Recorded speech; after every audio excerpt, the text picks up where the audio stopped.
Seorang bocah laki-laki secara tidak sengaja berubah menjadi dan mendapatkan keabadian. Namun, burung kecilnya benar-benar hilang. Tetapi sejak hari dia membunuh monster lain, Reito menemukan bahwa dia bisa menyerap energi kehidupan monster lain untuk memperkuat dirinya. Jadi, dia bersembunyi dan mengembangkan diri di ruang bawah tanah. Akhirnya, setelah melahap 99 monster, Reito berevolusi ke tahap kedua Ghoul.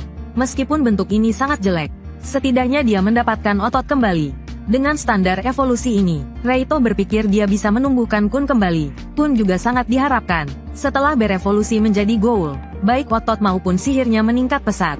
Yang lebih hebat lagi, dia bisa memasukkan sihir ke dalam senjatanya untuk memberikannya mantra.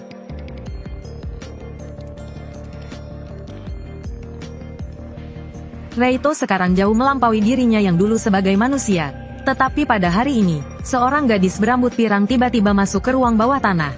Gadis itu berusaha keras untuk mengalahkan satu monster. Reito menduga dia seorang pemula. Dia awalnya ingin menyapa gadis itu. Tapi setelah dipikir-pikir, penampilannya saat ini mungkin akan menakuti gadis itu. Reito memutuskan untuk mengikutinya, mencari kesempatan yang tepat untuk menunjukkan diri. Tidak lama kemudian, si pirang bertemu dengan monster tingkat tinggi. Meskipun teknik pedangnya bagus, dia jelas kekurangan kekuatan. Pedang si pirang direbut oleh tengkorak. Terlihat dia akan dibunuh oleh tengkorak. Reito mengeluarkan suara untuk menarik perhatian tengkorak. Ghoul. Apakah dia terlalu takut untuk menyerang? Lalu, itu, syukurlah kau baik-baik saja. Gadis pirang itu sangat ketakutan oleh monster ini. Reito melemparkan senjatanya ke tanah, menunjukkan bahwa dia tidak bermaksud jahat. Dia memberitahu gadis itu bahwa dia juga seorang petualang. Meskipun dia tidak mengerti mengapa Reito menjadi seperti ini, dia tetap berterima kasih kepada Reito. Gadis itu bertanya pada Reito, "Bisakah aku pergi sekarang?" Reito meminta gadis itu untuk membelikannya 2 potong pakaian. Dia juga ingin kembali ke kota. Setelah mengatakan itu, dia meletakkan sekantong batu ajaib di tanah.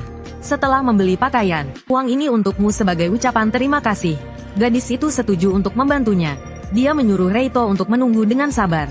Setelah gadis itu pergi, Reito terus memburu monster untuk mendapatkan experience. Sekarang dia bisa melihat inti monster dengan tepat, dan membunuhnya dengan satu serangan. Tidak lama kemudian, gadis itu kembali dengan pakaian. Dia menepati janjinya, dan mengembalikan sisa uangnya kepada Reito. Melihat Reito akan mengambil pakaian, gadis itu segera mundur. Saat ini, dia masih sedikit takut pada pria aneh ini. Reito tidak sabar untuk berganti pakaian. Dengan begini, dia terlihat seperti orang normal. Gadis itu mengeluarkan cermin untuk Reito. Wajah ini masih terlalu menakutkan. Untungnya, dia telah menyiapkan topeng sebelumnya. Reito mengambil topeng dan hendak memakainya. Topeng itu menempel dengan sendirinya di wajahnya. Seberapa keras pun dia mencoba, topeng itu tidak bisa dilepas. Si rambut pirang segera meminta maaf padanya. "Topeng ini kubeli di pedagang kaki 5. Saat itu, topeng ini terlihat cocok untuk Reito. Dan aku juga sudah memeriksanya. Tidak ada aura kutukan di topeng ini." Reito menyalurkan aura suci ke tangannya. Dengan aura suci, topeng itu sedikit mengendur. Namun, tetap saja tidak bisa dilepas. Si rambut pirang meminta maaf pada Reito. Dia merasa telah mencelakakan Reito. Reito tidak mempermasalahkannya. Jika menemukan seseorang dengan aura suci yang lebih kuat, mungkin topeng ini bisa dilepas. Reito menyuruhnya untuk tidak khawatir. Si rambut pirang pun benar-benar lega. Dia tidak akan takut lagi pada Reito. Setelah itu, mereka berdua kembali ke kota. Namun, saat memasuki kota, Reito dihentikan oleh penjaga. Meskipun si rambut pirang membuktikan identitas Reito, para penjaga tetap ingin menggeledahnya. Namun, mereka menarik topeng itu sekuat tenaga, tetapi tetap tidak bisa dilepas. Akhirnya, mereka membiarkan Reito masuk ke kota. Setelah masuk kota, Reito mengelabui si rambut pirang dengan menggunakan kereta kuda. Dia tidak ingin merepotkan gadis itu. Setelah malam tiba, Reito diam-diam menemui teman lamanya, penyihir bernama Lorin. Namun, saat dia membangunkan temannya yang sedang tidur, Lorin sangat terkejut. "Apa, itu topeng? Jangan menakutiku." "Reito, ada apa?" Untuk berevolusi dari Ghoul tingkat rendah menjadi Ghoul pemakan, ia telah melahap 99 Ghoul sejenis. Setelah ototnya tumbuh, Reito langsung pergi menemui Lorin, kekasih lamanya, karena hanya Lorin yang bisa ia percayai. "Lorin, bangun." "Reito, ada apa?" Reito memberitahu Lorin bahwa ia sebelumnya ditelan oleh naga. lalu dikeluarkan dari anusnya, dan akhirnya menjadi Andit. Lorin merasa ini seperti cerita dongeng. Namun, melihat wujud Reto saat ini, ia hanya bisa percaya. Lorin bertanya apa rencananya ke depan. Reto bilang ia masih ingin menjadi petualang, dan harus menjadi petualang tingkat perak dewa. Itu adalah cita-cita seumur hidupnya. Tapi dengan wujudnya saat ini, ia tidak bisa menerima misi dari guild. Lorin meminta Reto untuk menunggu di sini. Ia bisa membantunya mendapatkan pekerjaan. Tapi Reto harus menjadi kelinci percobaannya. Meneliti Andit yang berevolusi sangat menarik. Reto mengira ia akan dibedah. Lorin bilang itu tidak perlu. Ia hanya membutuhkan sedikit jaringan kulit dan otot. Reto memintanya untuk menukar material monster menjadi emas. Ia ingin membeli pedang yang lebih bagus. Setelah mendapat uang, Reto pergi ke toko pandai besi dengan perlengkapan lengkap. Penjaga toko menyadari celah di senjatanya unik. Ini jelas senjata yang sudah diencan. Performanya sudah mencapai batasnya. Dari kondisi kerusakannya, sepertinya Anda menggunakan sihir atau ki. Ya, aku bisa menggunakan sihir anti-sihir dan juga ki. Dan juga sihir suci. Aku bisa menggunakan semuanya. Sungguh menakjubkan. Raid meminta resepsionis untuk merahasiakannya, lalu memberinya sekantong uang. Resepsionis memintanya menunggu selama setengah bulan. Membutuhkan waktu untuk menempa senjata berkualitas tinggi.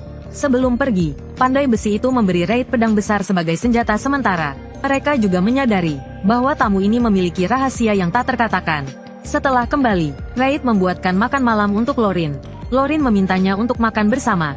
Namun Raid berkata bahwa dia tidak perlu lagi makan makanan manusia. Lorin memberitahunya bahwa menurut literatur, Andit memang berubah dari manusia. Umumnya setelah menjadi Andit, mereka akan kehilangan kesadaran dan ingatan. Dalam hal ini, kau sangat berbeda dari Ghoul lainnya. Mungkin inilah alasan mengapa kau bisa terus berevolusi.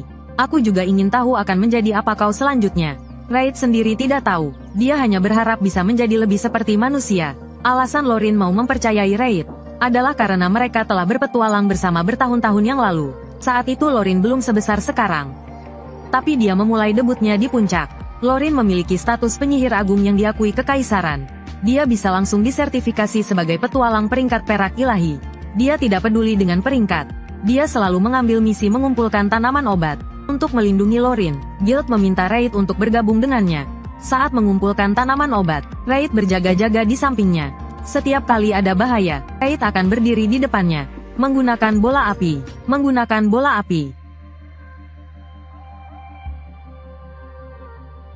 Luar biasa, keduanya menjadi teman hidup dan mati.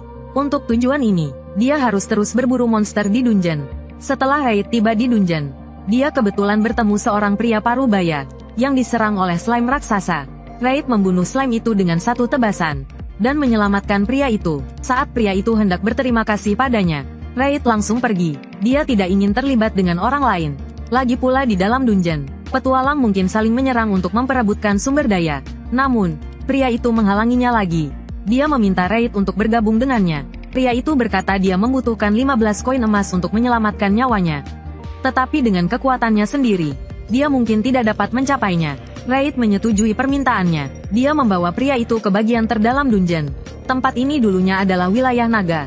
Dia mengira akan ada banyak harta karun. Tapi setelah naga itu menghilang, tidak ada yang tersisa. Saat itu, pria itu mengingatkannya bahwa ada lorong tersembunyi di sisi lain. Melewati lorong sempit, mereka berdua tiba di sebuah ruangan yang luas. Pria itu mengira tidak ada apa-apa di sini. Siapa sangka, sebuah lingkaran sihir teleportasi tiba-tiba muncul di bawah kaki mereka. Paman itu langsung berpindah ke tempat lain. Melihat itu, Rate pun mengikutinya. Ketika Rate membuka matanya kembali, seorang prajurit kerangka raksasa muncul di hadapannya. Tidak diragukan lagi, ini adalah paket pengalaman super yang dikirim oleh sistem. Setelah melahapnya, mungkin dia bisa berevolusi ke tahap berikutnya. Dari berevolusi menjadi Ghoul, dia hanya perlu melahap monster. Dari Ghoul berevolusi menjadi vampir, dia harus menghisap darah manusia. Secara tidak sengaja, sang protagonis menggigit orang yang dicintainya. Tanpa diduga, dia berevolusi lagi. Kali ini, dia akhirnya memiliki wajah manusia. Roline penasaran mengapa Rate tiba-tiba menyerangnya. Mungkinkah kesadaran manusianya perlahan menghilang? Rate memberitahunya bahwa ini mungkin berkaitan dengan raksasa tulang yang dia bunuh 2 hari yang lalu. 2 hari yang lalu, Rate masuk ke area tersembunyi labirin untuk menyelamatkan seseorang. Di sana, dia bertemu dengan penguasa raksasa tulang. Setelah memberikan mantra pada senjatanya, dia menebas lutut raksasa itu dengan seluruh kekuatannya. Namun, serangan ini tidak berpengaruh. Dan saat itu, jalan keluarnya telah menghilang. Dia tidak bisa pergi tanpa mengalahkan penguasa. Rate mengubah taktiknya. Dia menyelimuti pedangnya dengan energi suci, lalu berlari dengan cepat, dan menusuk betis raksasa itu. Tiba-tiba terdengar suara retakan. Salah satu kaki raksasa itu langsung patah. Tubuh besarnya pun tumbang.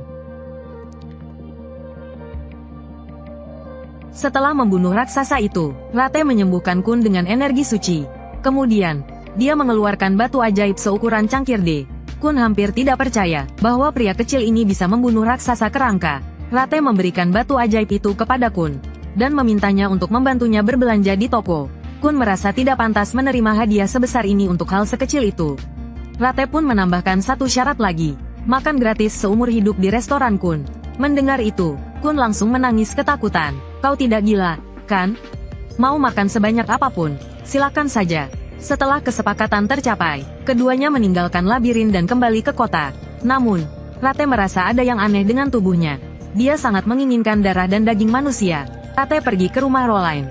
Roline melihatnya tampak lesu. Tiba-tiba, Rate memeluknya. Rate, apa yang kau lakukan? Roline, aku. Enak. Roline bertanya pada Rate, apakah kesadaranmu masih ada di tubuh ini? Setelah menunggu lama, Rate tidak menjawab, karena tidak ada pilihan lain. Roline pun menggunakan cahaya suci untuk membuatnya pingsan hingga malam hari. Rate baru terbangun, dan ingat bahwa dia telah melukai Roline. Dia segera meminta maaf kepada Dewi. Roline tidak marah. Dia ingin tahu mengapa Rate tiba-tiba kehilangan kesadaran.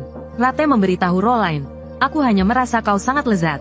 Aku pernah merasakan hal yang sama terhadap manusia lain.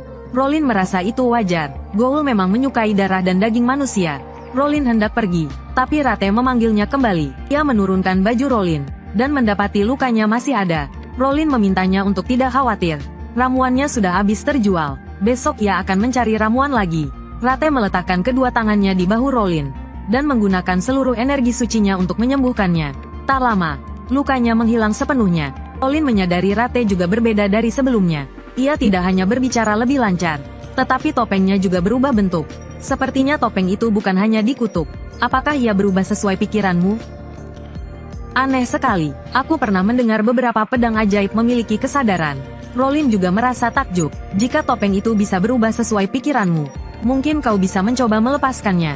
Rate memintanya untuk mencoba. Namun, Roline sudah berusaha sekuat tenaga, tapi tetap tidak bisa. Akhirnya, ia menyerah. Roline berkata pada Rate bahwa sekarang ia berbicara jauh lebih lancar. Sepertinya ia berevolusi lagi. Rate kebingungan. Setelah mengalahkan raksasa itu, ia tidak mendapatkan apa-apa selain batu ajaib. Roline menduga mungkin karena ia meminum darahnya. Dibandingkan dengan Goul, sekarang kau lebih mirip Howl. Itu adalah monster yang levelnya lebih rendah dari vampir kelas bawah. Rate tidak mengerti apa yang sedang terjadi. Roline memberitahunya bahwa mungkin ini adalah evolusi eksistensial yang tertulis di buku. Konon monster akan berevolusi sesuai dengan keinginannya. Rate bertanya, kenapa aku tidak langsung menjadi vampir? Roline menduga, mungkin seperti sistem level di guild petualang. Tidak mungkin langsung naik dari perunggu ke raja. Setiap kenaikan level harus memenuhi beberapa syarat. Berdasarkan pola evolusi monster, monster di dekat gunung berapi biasanya berevolusi dengan atribut api. Sementara yang di dekat air akan memiliki atribut air. Apakah lingkungan yang memengaruhi monster? Atau monster itu sendiri yang berubah sesuai keinginannya? Belum bisa dipastikan. Mungkin sebentar lagi, kau juga bisa menjadi vampir sesuai keinginanmu. Tapi sebelum itu, aku ingin mencatat perubahanmu. Rate khawatir Roline akan membedahnya. Ia segera pamit untuk menemui pandai besi dan memperbaiki senjatanya. Keesokan paginya, ia menemui pandai besi, dan melihat senjata pemberiannya telah menjadi besi tua. Pandai besi bertanya mengapa bisa begitu. Rate menjelaskan bahwa untuk mengalahkan penguasa, ia terpaksa menyalurkan energi suci ke pedangnya. Itulah sebabnya senjatanya rusak. Ia menanyakan apakah senjata pesanannya sudah selesai. Pandai besi mengatakan masih butuh waktu. Lalu ia memberikan pedang yang lebih bagus kepada Rate. Untuk sementara, anak laki-laki itu secara tak terduga berubah menjadi Goul, dan mendapatkan kekebalan terhadap semua racun. Tapi dia juga kehilangan anunya selamanya.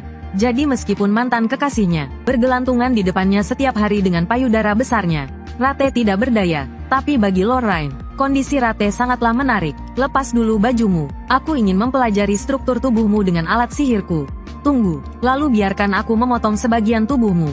Memotongnya. Sebagai seorang alkemis, Lorraine sering membutuhkan bahan percobaan. Rate yang kebal racun sangat cocok untuk jadi kelinci percobaan. Sangat tepat untuk uji coba racun. Hari itu, Lorraine menggabungkan 9 jenis racun. Rate merasa takut saat melihatnya, tapi dia tetap meminum sebotol racun itu sekaligus. Setelah minum, dia berbaring di meja dengan ekspresi kesakitan. Lorraine bertanya apakah dia perlu penawar racun dengan sihir.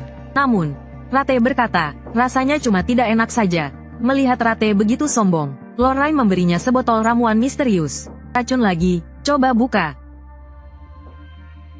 Darah. Lorraine memberitahunya, ini darahku sendiri. Aku telah memberikan sihir pengawet pada botolnya. Mungkin kau akan menekan rasa hausmu akan darah. Tapi aku harap kau meminumnya secara teratur. Sebelum kau benar-benar kehilangan akal sehatmu. Rate segera menuangkan setetes di jarinya dan mencicipinya.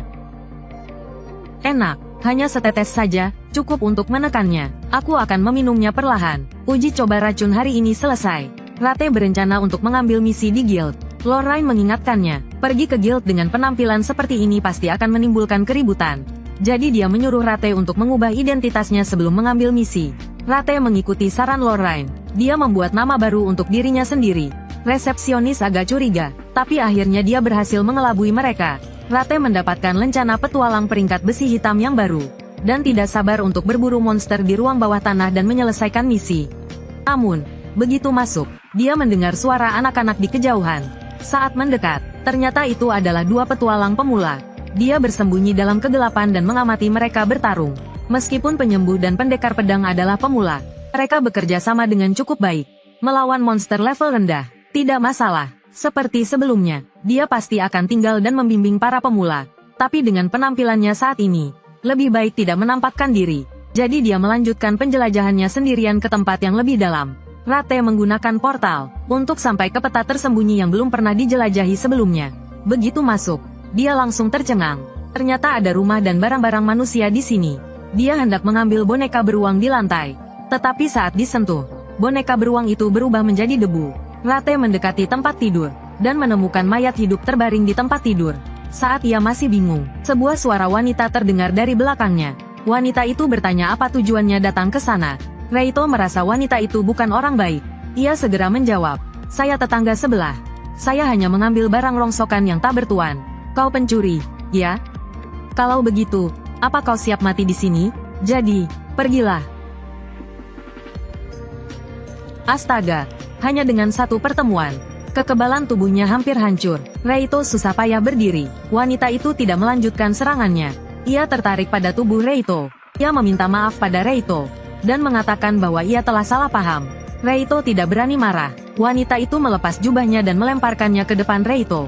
Reito diam-diam bersukacita. Sepertinya nyawanya selamat hari ini. Wanita itu memperingatkan Reito untuk tidak membocorkan rahasia tempat ini kepada siapapun. Lalu ia memberikan Reito sebuah peta ajaib. Peta itu tidak memiliki tanda apapun di permukaannya, tetapi bisa merekam labirin yang telah dijelajahi oleh para petualang. Setelah selesai menjelaskan, ia menggunakan sihir untuk mengirim Reito keluar labirin. Setelah Reito kembali, ia menceritakan pengalamannya hari ini kepada Lorraine. Awalnya Lorraine mengira ia terkena mantra persahabatan lagi. Namun, setelah memeriksa jubah dan peta dengan teliti, ia tidak menemukan keanehan. Lorraine memberitahu Reito, peta ini tidak bereaksi terhadap sihirku. Ia meminta Reito untuk mencobanya sendiri. Saat Reito menyalurkan sihirnya, peta itu memancarkan cahaya merah. Peta topografi labirin muncul secara otomatis. Lorraine menemukan 2 titik kecil yang bergerak di peta. Berdasarkan namanya, itu adalah 2 pendatang baru sebelumnya. Lorraine berteriak kegirangan. Benda ini adalah artefak sihir tingkat nasional. Ia meminta Reito untuk mencoba mengganti peta lain. Reito melambaikan tangannya, dan labirin lain muncul. Namun, peta ini belum lengkap. Sepertinya area yang belum dijelajahi Reito tidak akan ditampilkan. Lorraine bertanya padanya, siapa wanita misterius yang hampir membunuhmu tadi? Reito juga tampak bingung, jadi ia memutuskan untuk menjelajahi lagi. Lorraine mencegah Reito, kalau kau terbunuh secara tidak sengaja, itu tidak sepadan. Reito sama sekali tidak khawatir. Orang misterius itu hanya mengatakan untuk tidak membocorkan rahasianya, bukan untuk membunuhku. Kemudian ia membawa senjata dan perlengkapannya, dan kembali ke labirin Mizutsuki. Namun, kali ini ia bahkan tidak dapat menemukan gerbang sebelumnya. Apakah ini berarti aku tidak boleh datang? Bukankah seharusnya? Jangan datang sekarang. Bocah itu tiba-tiba menjadi lumpuh. Tetapi ia tidak pernah menyerah pada tekadnya untuk menjadi petualang top. Oleh karena itu, Reito menciptakan identitas baru untuk dirinya sendiri, dan memulai dari awal. Pertama, ia harus mengikuti tes kualifikasi tingkat perunggu. Ujian kali ini membutuhkan kerja sama tim. Guild memberikan 2 rekan tim untuk Leyte. Pendekar berambut merah, ahli pertarungan jarak dekat, bisa berperan sebagai garda depan tim. Penyihir berambut merah muda, mahir sihir penyembuhan, bisa berperan sebagai penyihir dan penyembuh. Penguji mengumumkan aturan dan tugas ujian. Tim dinyatakan lulus jika mencapai titik yang ditandai di peta. Tim yang pertama tiba akan mendapatkan poin lebih banyak. Setelah itu, setiap tim diberikan peta. Namun, di pintu masuk labirin, Leyte tiba-tiba memanggil rekan timnya. Ternyata peta itu adalah versi 10 tahun yang lalu, dan tidak bisa dijadikan acuan.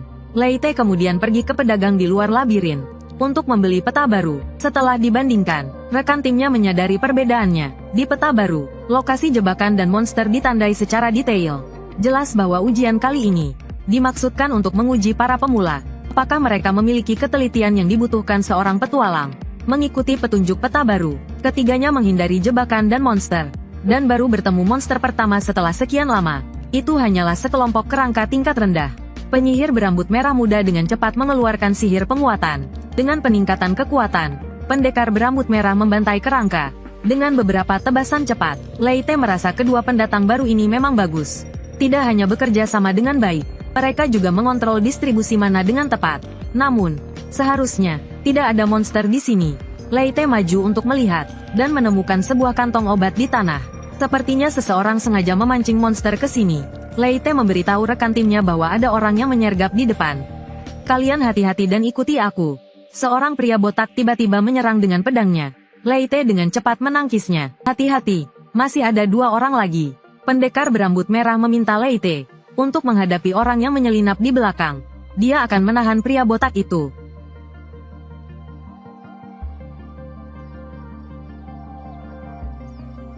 Ark. Leyte. Terima kasih, Lola. Sial, mataku. Ini balasan untuk yang tadi. Leyte. Berkat kerja sama tim, musuh dengan cepat dikalahkan. Leyte memberitahu kedua rekan timnya bahwa dalam petualangan di labirin, tidak hanya monster yang harus diwaspadai, tetapi juga manusia. Kemudian dia melanjutkan perjalanan bersama rekan timnya, dan segera tiba di titik yang ditandai di peta. Namun, ada sebuah gerbang besar yang menghalangi jalan. Di balik gerbang itu adalah aula utama. Leyte bertanya pada pendekar berambut merah, "Sudah siap?" Saat itu, tim lain juga tiba. Leyte memutuskan untuk membiarkan orang-orang bodoh ini menjelajah lebih dulu. Pendekar berambut merah tidak mengerti tindakannya. Kalau mereka masuk duluan, kita tidak akan jadi yang pertama, kan? Namun tak lama kemudian, jeritan terdengar dari dalam pintu. Staff Guild segera membawa keluar beberapa orang yang babak belur dan pingsan. Dari dungeon, si rambut merah dan si rambut pink saling bertatapan, menunjukkan tekad mereka. Lagi pula, hanya dengan terus menantang diri sendiri, mereka bisa menjadi petualang yang lebih kuat. Kemudian, ketiganya memasuki aula Lord. Gadis ini sangat pusing. Pacarnya, yang telah menjadi Ghoul, masih dilirik oleh wanita lain. Dan wanita itu bahkan tidak ragu-ragu mengejarnya sampai ke rumah untuk berinteraksi lebih dalam dengan sang pria. Raid, sang pria, juga mengeluh tanpa henti. Dia tidak tertarik pada wanita saat ini, dan hanya ingin segera berevolusi menjadi vampir. Belum lama ini, Raid membawa 2 pendatang baru untuk mengikuti ujian. Sebelum tahap terakhir, mereka bertiga dihadang oleh slime raksasa. Kedua rekan timnya hendak menyerang monster itu, tetapi Raid mengingatkan mereka bahwa ujian tersebut tidak mengharuskan mereka melawan monster. Namun, si rambut merah yang berapi-api sudah menyerbu. Serangan ini sudah kuduga, bidik intinya.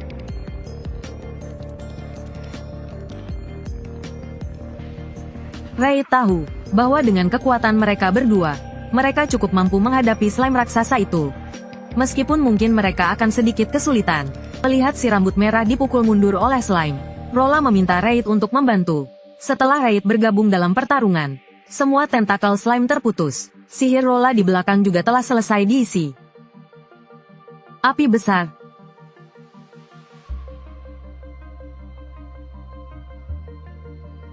Berhasil. Beri dia serangan terakhir sebelum dia beregenerasi. Baik. Raid mengeluarkan botol dan mengisinya dengan lendir. Benda ini sangat berharga. Bahkan jika dibagi 3, masing-masing orang akan mendapatkan 1 koin perak. Saat mereka membersihkan medan perang, tim lain bergegas menuju tahap terakhir. Kali ini, Rolla dan si rambut merah tidak terburu-buru mengejar. Karena mereka tahu, pasti ada jebakan yang menunggu tim pertama yang tiba. Benar saja, tim sebelumnya dengan cepat tergeletak di depan pintu. Saat itulah si rambut merah mengerti bahwa mereka sengaja disesatkan oleh penguji. Tim yang tiba paling awal seharusnya mendapatkan hadiah yang lebih banyak, kan? Sebagai seorang petualang, yang penting adalah menyelesaikan misi dalam batas waktu yang ditentukan. Bertindak gegabah hanya akan membuatmu mati lebih cepat. Si rambut merah bertanya pada Raid, "Kenapa kau tidak memberitahuku pengalamanmu lebih awal?" Raid menjawab dengan dingin, "Kau harus belajar berpikir mandiri. Dengan begitu, kau bisa menjadi petualang yang tangguh." Keduanya membuka sebuah pintu. Penguji guild sudah menunggu sejak tadi. Kali ini, Rolla lebih berhati-hati. Dia meminta penguji untuk menunjukkan kartu identitasnya. Setelah melihat kartu identitasnya, barulah mereka percaya bahwa penguji itu tidak berbohong. Ketiganya mendapatkan lencana petualang perunggu mereka sendiri. Lalu mereka menyerahkan lencana mereka ke petugas pendaftaran guild. Setelah dikonfirmasi, ketiganya resmi menjadi petualang perunggu. Setelah berterima kasih kepada Red, keduanya berpisah. Namun, Red telah menimbulkan kecurigaan guild. Red hendak pergi, tapi Sira tiba-tiba menariknya. "Aku hanya ingin tahu, apa yang sebenarnya terjadi padamu?" Red tidak melawan, karena dari nada suara Sira, dia merasakan perhatian seorang teman. Jadi dia memutuskan untuk menceritakan apa yang dialaminya kepada Sira, agar Red benar-benar menurunkan kewaspadaannya. Sira mengeluarkan sebuah surat perjanjian. Dia berjanji kepada Red bahwa dia tidak akan membocorkan rahasianya. Red melepas topinya. Sira hampir berteriak. Red memberitahu Sira, "Aku sekarang Andit, tapi aku tidak akan menyerang manusia." Sira mempercayai perkataan Red. Lagi pula, dia dulu terkenal sebagai orang baik. Sira meminta Red untuk memperkenalkannya kepada Lorraine. Dia ingin berbicara dengan Lorraine secara detail tentang kondisi Red, karena akhir-akhir ini banyak petualang baru yang hilang. Setiap guild mencurigai adanya penculikan rahasia, dan penampilan Red belakangan ini tidak seperti pendatang baru. Karena iri, seseorang telah melaporkan Red ke guild. Mengetahui bahwa dirinya telah menarik perhatian, Red memutuskan untuk bersembunyi untuk sementara waktu. Karena kalian semua bilang begitu, maka aku tidak akan pergi ke labirin untuk sementara waktu. Berapa lama yang Anda maksud dengan sementara waktu? Sekitar 3 hari. Kalau begitu 4 hari. Wanita ini sangat pusing. Meskipun dirinya sudah dewasa, dia masih harus tidur sendirian setiap hari. Hanya karena suaminya saat ini hanya setengah pria. Jadi Red hanya ingin cepat menjadi besar dan kuat. Hari itu, Red akhirnya mendapatkan pedang besar epik yang dibuat oleh Pandai Besi. Dia tidak sabar untuk mencoba kekuatan senjata barunya. Menurut Pandai Besi, pedang ini dapat diinfuskan dengan sihir dan energi suci. Red segera menambahkan energi suci ke pedang besar itu. Kali ini pedang besar itu tidak hancur seperti sebelumnya. Dengan sekali ayunan, dia membelah kayu menjadi 3 bagian. Pandai Besi mengambil sepotong kayu, dan menemukan tunas baru tumbuh di atasnya. Tak disangka energi suci memiliki kegunaan seperti ini. Dia penasaran bagaimana Red bisa menggunakan energi suci. Kemampuan ini biasanya harus diberikan oleh dewa. Red memberitahu Pandai Besi bahwa dia sebelumnya telah memperbaiki sebuah gereja yang terbengkalai. Mungkin karena itu dia diberkati oleh dewa. Red bertanya kepada Pandai Besi, bisakah beberapa kekuatan ditambahkan ke pedang secara bersamaan? Misalnya, menggunakan sihir dan energi suci secara bersamaan? Pandai Besi menjawab dengan serius. Konon ada teknik fusi sihir. Menggunakan sihir dan energi suci secara bersamaan dapat meningkatkan daya hancur secara signifikan. Jika gagal, penggunanya akan hancur berkeping-keping. Red berpikir karena dia sudah andit, dia bisa mencobanya. Pandai Besi memintanya untuk menguji dengan pedang murah lainnya. Red pertama-tama memasukkan sihir ke dalam senjata. Lalu, dia menggunakan kekuatan ki di tangan lainnya. Namun, dia menyadari bahwa menggabungkan kedua kekuatan itu sangat sulit. Rasanya, seperti mencoba memasukkan sesuatu ke dalam kotak yang sudah penuh. Ini buruk, aku tak bisa melanjutkan ini. Kekuatan destruktif yang dahsyat langsung menguapkan patung kayu itu. Pandai Besi itu menasihatinya untuk berhenti. Namun, Rete masih ingin menguji efek dari penggabungan ketiga kekuatan tersebut.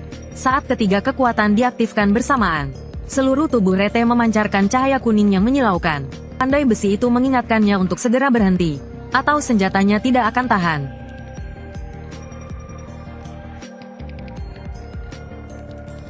Setelah satu serangan, patung kayu itu berubah menjadi bola.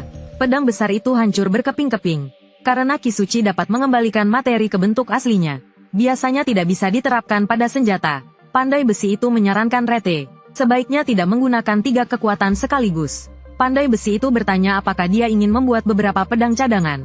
Tapi Rete saat ini sangat miskin. Untuk membeli lebih banyak peralatan terbaik, Rete memutuskan untuk kembali ke labirin untuk mencari uang. Namun, begitu keluar, dia bertemu seorang anak laki-laki yang meminta bantuan. Anak laki-laki itu meminta Rete untuk membantunya membunuh penguasa danau. Rete merasa permintaan ini agak aneh. Dia membawa anak laki-laki itu pulang, dan meminta Rolin untuk menganalisisnya. Anak laki-laki itu memberitahu mereka bahwa desanya secara berkala harus mengorbankan seorang gadis kepada penguasa danau. Jika tidak, mereka akan menghadapi bencana besar. Adik perempuannya akan dikorbankan untuk monster itu. Rolin setuju untuk membantu Rete. Rete merasa kali ini dia mungkin tidak perlu bertarung. Menyelamatkan adik perempuannya saja sudah cukup. Namun, setelah bertemu, adik perempuannya mengatakan dia tidak bisa pergi. Karena upacara pengorbanan telah ada sejak zaman dahulu. Jadi dia tidak bisa melanggar tradisi. Dia menyuruh Rete untuk pergi. Tapi Rete mengatakan hanya klien yang dapat membatalkan permintaan. Kakak laki-laki itu memberitahu Rete, apapun yang terjadi, dia tidak akan membiarkan adiknya mati. Rete memutuskan untuk mengamati area sekitar danau terlebih dahulu. Dia bertemu sekelompok pedagang di sana. Melihat orang asing datang ke desa, pedagang itu memberitahu Rete bahwa penguasa danau akhir-akhir ini sangat marah. Sebaiknya kau pergi lebih awal. Hari upacara pengorbanan akan segera tiba. Setelah berdandan, Alice dibawa ke perahu kecil. Rete menyuruhnya untuk tidak khawatir. Dia punya cara untuk menghadapi penguasa danau. Kemudian mereka bertiga naik perahu menuju lokasi yang ditandai. Tiba-tiba, kabut tebal muncul di permukaan danau. Air memercik kemana-mana. Seekor gurita raksasa menghalangi jalan mereka. Alice mengira ini adalah penguasa danau. Dia memohon kepada penguasa danau untuk melindungi desa, dan rela menjadi korban. Rete langsung melompat ke permukaan danau. Berkat alat Rolin, dia bisa berjalan di atas air. Rete mengira makhluk ini adalah monster laut. Tapi gurita raksasa itu tiba-tiba menyemburkan bola api berturut-turut. Rete dengan mudah menghancurkan bola api dengan beberapa tebasan pedangnya. Gurita itu berubah menjadi kapal besar. Ternyata semua ini adalah ilusi penyihir. Dan dalang dibalik semua ini adalah pedagang yang ditemui siang tadi. Pedagang itu memerintahkan anak buahnya untuk memanah Red. Red menebas dengan pedangnya, membelah kapal besar itu menjadi dua. Pedagang dan anak buahnya pun ditangkap. Kepala desa bertanya kemana perginya gadis-gadis sebelumnya. Pedagang itu menjawab mereka semua dikurung. Rencananya, mereka akan dijual bersamaan setelah jumlahnya cukup. Misi selesai. Red bersiap untuk pulang. Tiba-tiba, Alice memberinya hadiah. Red. Setelah kembali, Roline tahu Red merayu wanita lain lagi. Red berkata dengan malu-malu, itu hanya hadiah terima kasih dari seorang gadis kecil. Gadis itu pasti akan segera melupakanku.